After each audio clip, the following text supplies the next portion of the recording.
And welcome to the Barry Foster Show, originating from the Ridge Floor Studios in the city of Charm, beautiful downtown Avon Park.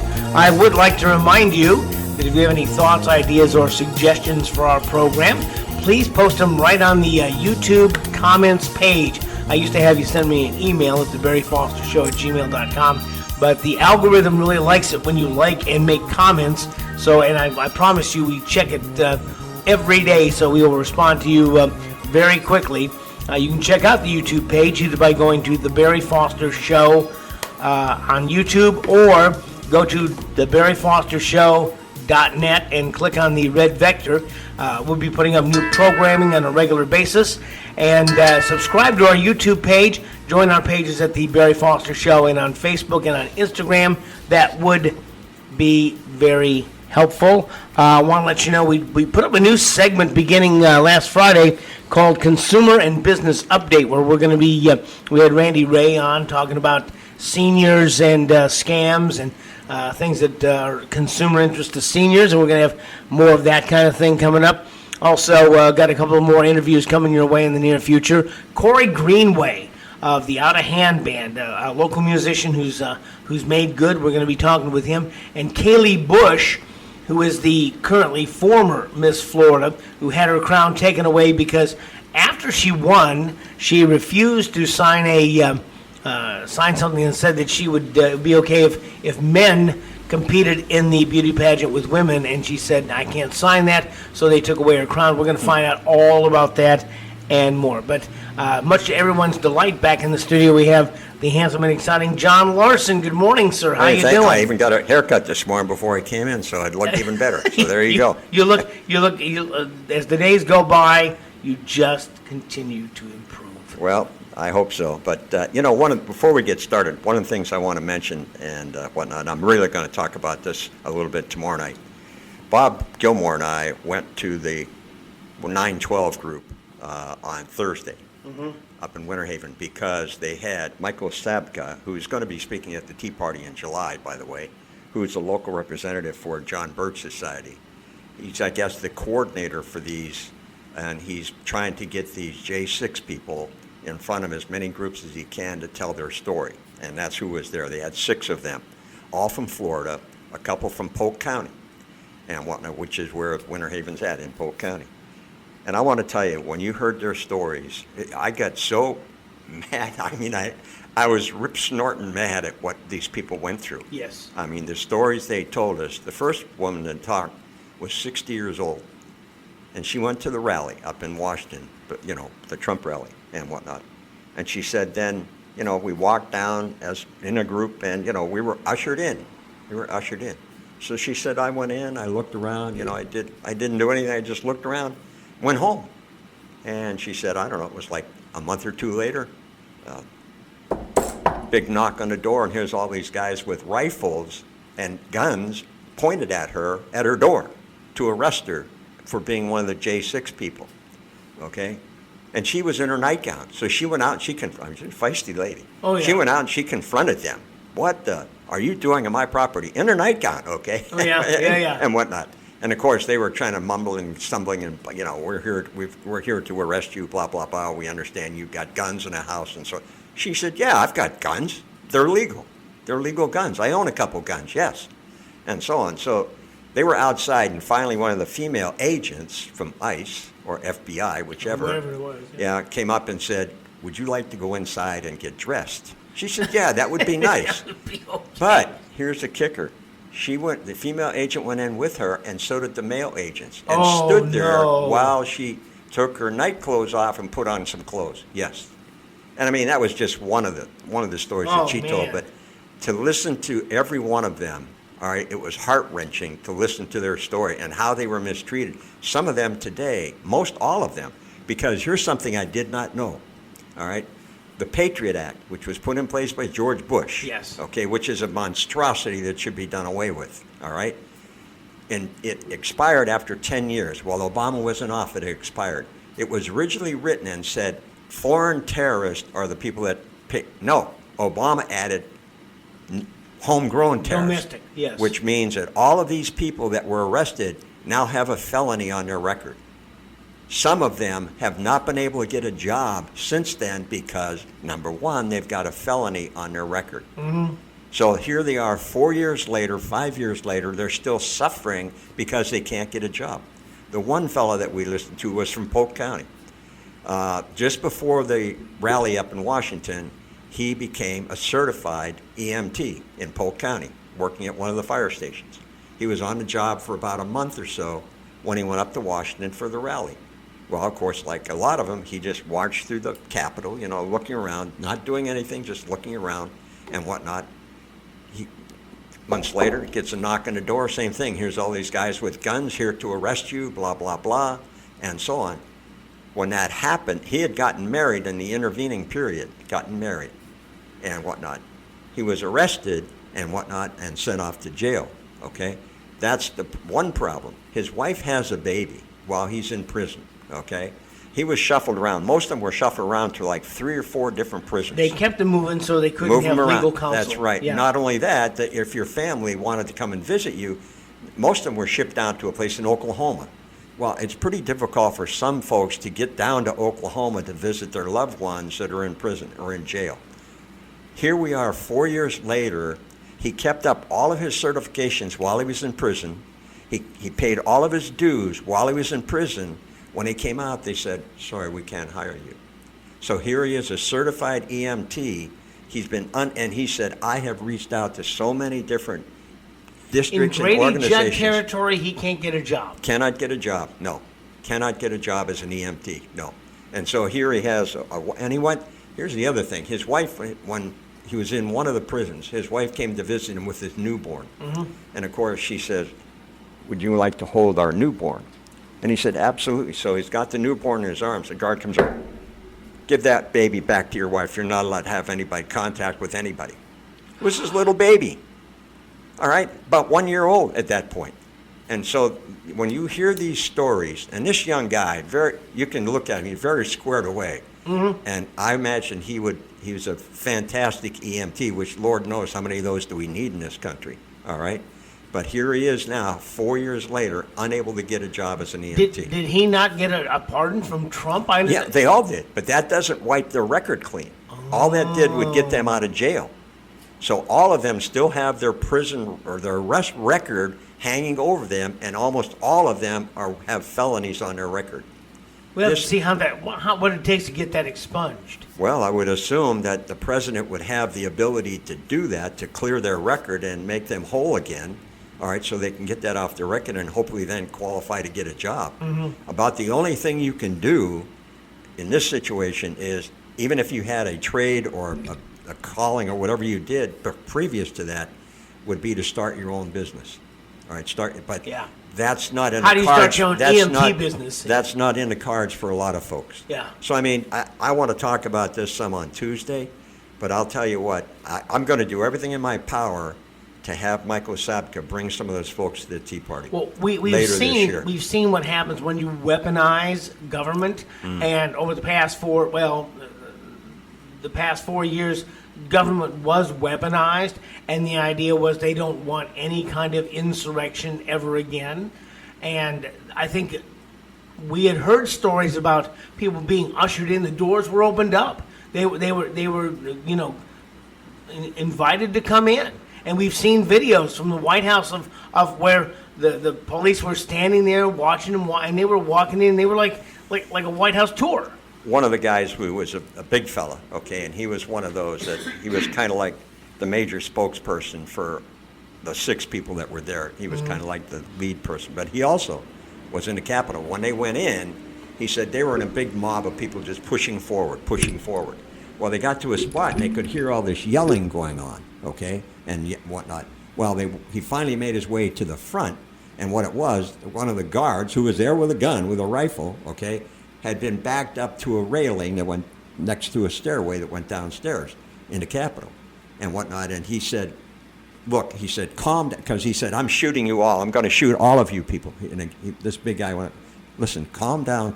We'll protect you. So he said, I got a couple of the bigger guys, and we stood in front of this guard or this policeman. He's afraid he's going to get pushed over the railing. Evidently, okay, but he was threatening to shoot all the people that were in front of him, which was a big mob. So he said they cordoned off. There was like 3 or 4 of them stood in front of the guard, or the policeman, all right, in order to quell the mob from going any further and trying to calm this guy down so he didn't go crazy and start shooting people. Well, he said when he was finally, again, knock on the door, here comes a whole bunch of armed guards, arrest him, all right, he's off to jail, and so on. When it came to his trial or his hearing, whatever it was, they brought the guard in that they had protected, okay? And he says, look, they protected me. He said, these guys did a good job. There was nothing that happened to me, but he said, they protected me and so on. That was testimony number 1. Here comes another guy who was evidently in the perimeter or whatever. He says, no, that crowd was unruly. They were going to riot. They were probably going to push this guy over the rail. And the third guy comes in and says, this guy is absolutely guilty of everything. Everything that he's guilty, guilty, guilty. Judge says, okay, you're off to prison. So, I mean, you hear their stories, and it's just so heart-wrenching to hear what happened to these folks. And it still is happening. Oh, it still is. Yeah, because they're all still suffering. Yeah. Because of their so-called record with a felony on their record, they're being punished, and so on. So it's it was very, very interesting. I mean, we were there. It started at 6, and we left at 8:30. We had heard all of the speakers, but they were doing a wrap-up and so on. So I said to Bob, Bob, you'd like to go? He said, yeah, I think so. So it's getting late. Yeah, so, but we heard all 6 of the people give their testimony as to what happened to them. And every one of their stories was just, I became mad. I became upset. And just to think that our country, our government, punished these people in this fashion. Well, our friend Lori Cardoza-Moore was there during all of that, and she said when they saw what was beginning to happen, she took all of her people and they went back to their hotel room. They went and they holed up and they were talking to each other on the phones in the hotel room, saying, hey, we were in Washington during this time, but we saw and we left, and so far she has dodged any bullet there. Well, I assume now that Trump has pardoned all those folks and gotten them out of jail. Now, there is something else. There's about 6 or 8 of the J6ers that are refusing the pardon because they believe that if I accept the pardon, I will be forever guilty. And a handful of these folks have said, no, I'm not accepting a pardon. I want to be released on my ability or whatever, but not because of a pardon, because I think that makes me look guilty. Yeah, I've known people who have said that they would not take a plea bargain agreement because they would then have to plead guilty to something they did not do. Right. And I think that some of these J6ers have the belief that, at least under this administration, and they're burning daylight, that they will be able to get the truth out and show what happened, because it's already been shown that there were federal agents encouraging people during this time. They have not had any problems whatsoever. Yes. So and it'll be interesting, because now, as we see what's happening in Los Angeles, will those guys be let go for doing much worse than anybody on the January 6th? Well, I was watching Glenn Beck before I left the house this morning, and he was, of course, that was his whole program today, was the riots in L.A. and so on. And he read off, specifically, ICE went in there to arrest specific people that had criminal records. That's what they were in L.A. for and whatnot. And he read off, like, the names of about 8 or 10 of these people and what they had done. And every one of them, it was like child rape, it was drugs, it was criminal activity with a gun. Heinous crimes. I mean, they were charged and found guilty of these charges. But of course, in L.A., you're good to go because they don't arrest anybody in L.A., okay? They don't. And so these bad guys have been roaming the streets out in L.A., causing havoc and whatnot. And now here they are, and you've got these massive mobs that put together over the weekend, which, according to the sheriff or the police chief there, said, no, these are outside agitators. But they were throwing pieces of concrete and rocks and at police cars and the ICE agents and the policemen. L.A. did have police there to try and protect the buildings, the government buildings, because they set cars on fire. Well, once they do that, the next step is to set buildings on fire. So they're trying not to have a Minneapolis out in L.A. for that issue. and so on. But yeah, it's very bad at this Well, point. one can expect that the sheriff knows who the usual suspects are, and if there are new people that are coming through the system that they don't know who they are, they immediately know that this is an outside agitator. This is not somebody who they normally pick up for this kind of behavior. Well, they said that one of the biggest mobs in this group out there is the SEIU union members. Yes. And they interviewed one of the city councilwomen who was a Spanish lady, okay, and she's in close contact with SEIU. And she was out there berating ICE and the police and all that for what they were doing, trying to haul off these innocent people. No, they're not innocent, all right? They were there because they knew these people resided in L.A., and they were there to get them, okay? So it's we'll see what happens, but it's a very tenuous situation. But it's, again, outside agitators. And even Victor Davis Hanson talked about it some this weekend. And he said, this is all part of the, to destroy America. Well, this is the big Destroy confrontation. America. They're trying to make a big confrontation, Yep. and it does not surprise me that SEIU is involved, because there's a video clip of Congresswoman Maxine Waters trying to get in to one of the ICE detention facilities, and they won't let her in. And she's very unhappy, and she's talking with some reporter, which I'm not sure which reporter it is, but she says, "I'm here to see this." I think his name is David Workman. Who is one of the higher ups in the SEIU, who has been arrested now for some level of activities, and she wants to get in there and talk to him, and they're saying no. And this is a very pale version of what happened to the J6ers, but they are sequestering these people right now, and this is a classic battle between law and disorder. And now the question is, and we've seen Dan Bongino, they have a video of a guy throwing chunks of concrete at the ICE patrol cars, and they're searching for him. Very interested to talk with that gentleman. Well, I think you're going to see that it's, they've already started to line, and the governor Newsom out there he's an absolute disaster, because he's vocal in saying, we are not here to cooperate with ICE. We will not cooperate with ICE. And he didn't want Trump to bring in the National Guard, but he would have just let it riot and tear the place down with nobody there to try and protect anything. So bring in 2,000 National Guardsmen. He said, that's my job. No, you would have never done it. Okay, you sat on the sidelines and watched the city be destroyed. This is an interesting dynamic, because when Governor Ron DeSantis wanted to make it a state crime to illegally come into the state and be an illegal immigrant and an illegal alien, he was, no, that's a federal thing. You as a state governor, you can't do that. He was told, that's just disallowed. Now that Donald Trump wants to come in and start extracting, thank you very much, extracting illegals. Oh, no, this is a state issue. We'll take care on the state level. And the answer is going to be no. Precedent has been set. Right. And again, Newsom wasn't going to do it anyhow.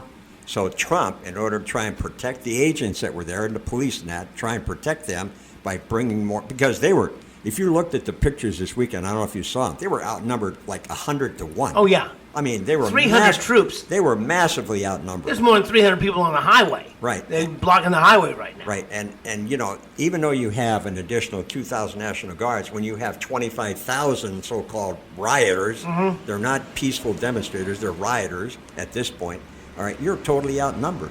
So it's a very tenuous situation, and I'm hoping that today or tomorrow that they can get it under control and get the guys out that they wanted, the bad guys, get them out of there, and so on. But I never thought it was going to be this hard to try and extract bad people from the streets. Well, what the problem is that a lot of these people are leaving states like Florida, who are going to be very cooperative with ICE, and who are going to try to get at the beginning, at least to get the criminals out. It is a crime to come into the United States without due process. But we're talking about real robberies and assaults and things like that. They're already self-deporting to places like California and Minnesota and places in New York and places they think that they'll be able to, kind of stay under the radar. So it's becoming a conglomeration of those people in states that already are saying they're not going to help. No. Well, you've got most of the New England states are off the chart, especially Massachusetts. The governor and the Boston mayor are just absolutely crazy people. Crazy. They're destroying. There's a website or a podcast that I watch, a young guy, fairly young, anyhow.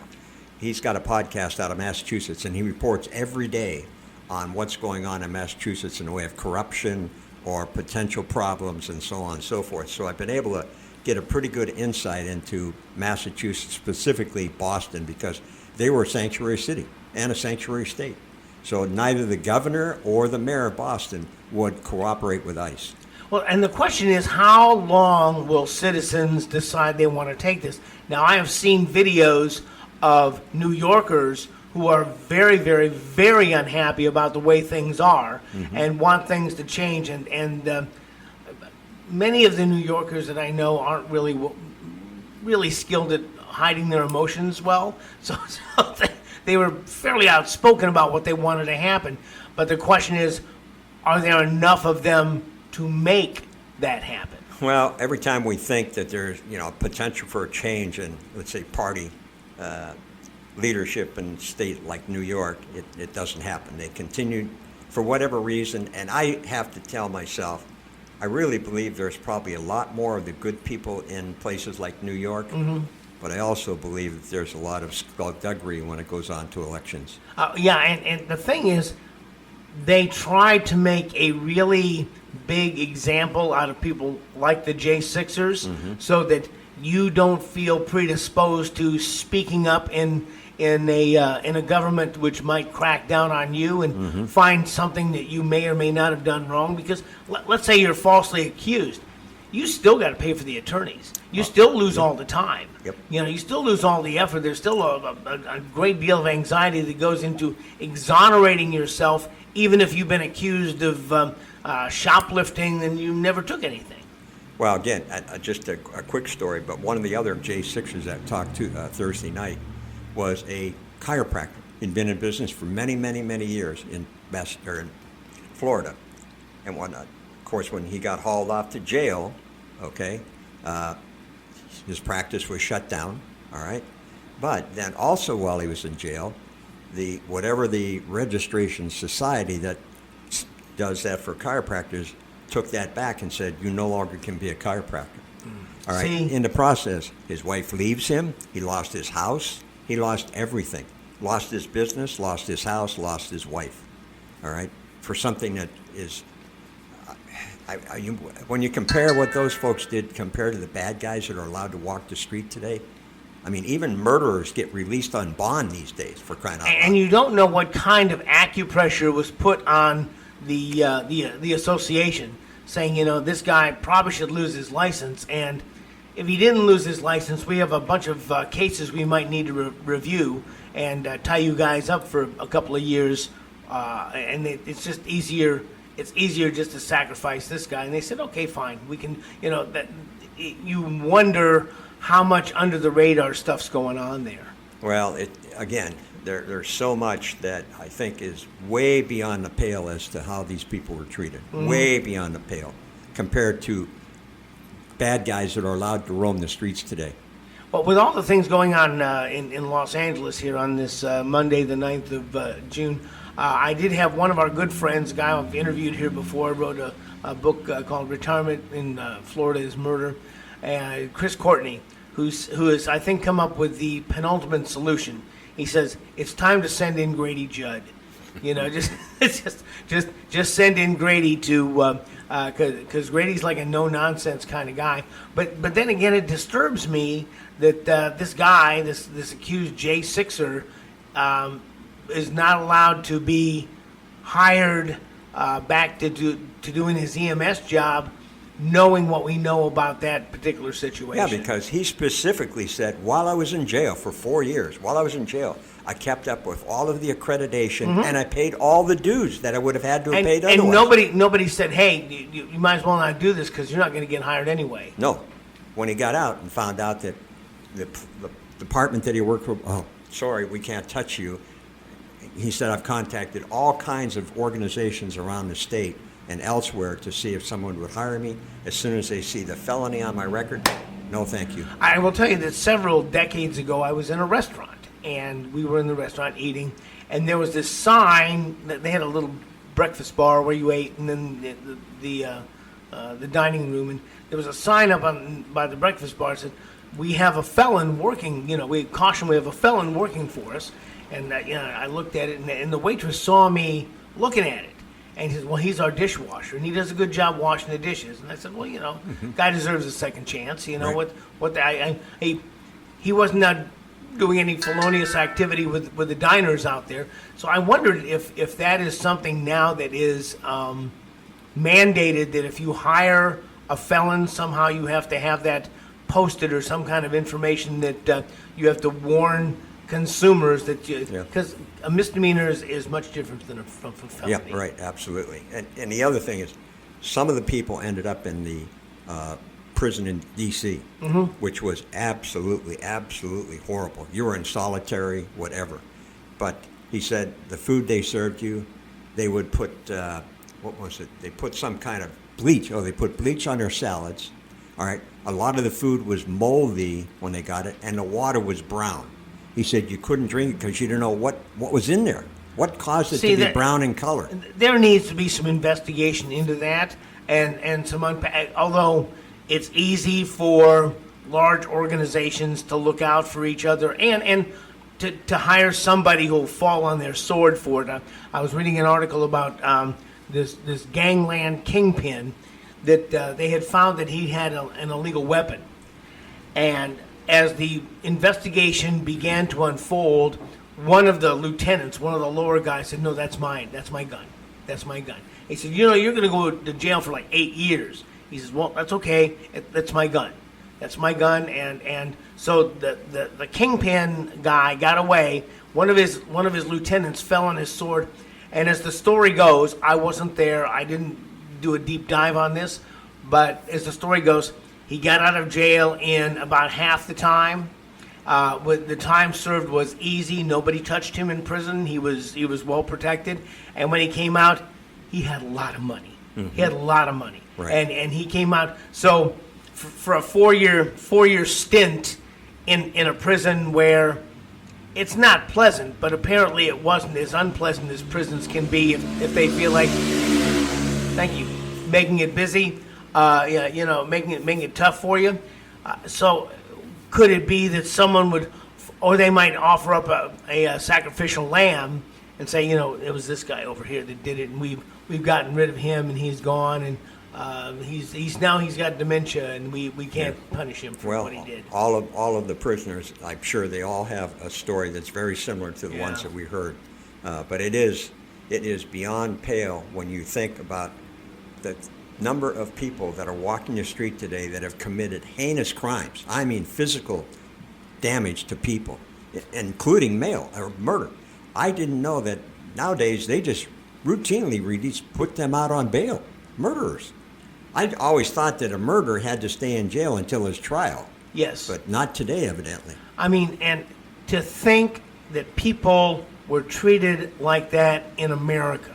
I can understand that in a third world country, right. Some third world country, some South American, some Asian country, some third world Balkan country where they don't have the respect that we have for here. But to think that would happen to people in America is unconscionable. And I know the president. We're going to talk about this next show. The president has a lot to do. He's got a lot to do. Yep. But I'm hoping that these J6ers are able to get an F. Lee Bailey, some investigating attorney, some Morgan & Morgan guy that will go after these people and get these people, get them their comeuppance. My hope is that there's a two-pronged situation here. Number one, I hope there's going to be a very, very serious investigation of the J6 committee, run almost exclusively with Democrats and a couple of throw-in rhinos. Yes. All right, Liz Cheney and what's his name, and so on, Crying Kinzinger. Yeah, Crying Kinzinger, right. I hope that there is a deep investigation, and I hope that they find charges that they can put against some of these people.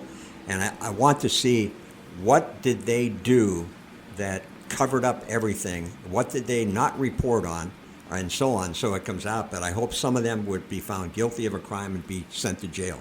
Now, that's why it's going to be so important what happens after 2028. It's all going to kind of hinge on that. And we'll talk about it more later. But right now, let me tell you, you've been listening to the latest edition of the Barry Foster Show, recorded on this Monday, June the 9th at the Ridge Floor Studios, located in the city of Charm, beautiful downtown Avon Park. If you have any thoughts, ideas, or suggestions for the program, please put them in the comments here on the YouTube channel, and let the algorithm know that you're engaged, and we'll make sure we get back to you. You always can reach us at thebarryfostershow@gmail.com. And check out our YouTube page at The Barry Foster Show Daily. We'll be putting up new programming on a regular basis. And please subscribe to our YouTube page and join our pages at The Barry Foster Show on Facebook and on Instagram as we continue our search for truth, justice, and the American way. This is Barry Foster, and we'll see you next time.